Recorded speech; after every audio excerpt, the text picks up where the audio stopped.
தென்மதுரை வீரனுக்கு என்னுடைய மாமனுக்கு தேக்குமர தேகமடி அம்மா அம்மா.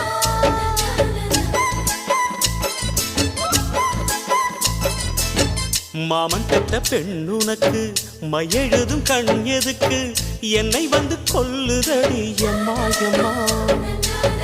ஆத்திலே நான் குளிச்சேன், ஆசையா நீ புடிச்சேன், தோளத்தான் நீ புடிச்சேன், சொர்க்கத்தை நான் புடிச்சேன். அடடா, ஒரு அங்குலம் அங்குலமாக நீ ஆசையில் முத்தங்கள் போட அதை என்னென்ன சொல்லுவேன் எப்படி சொல்லுவேன் நானே.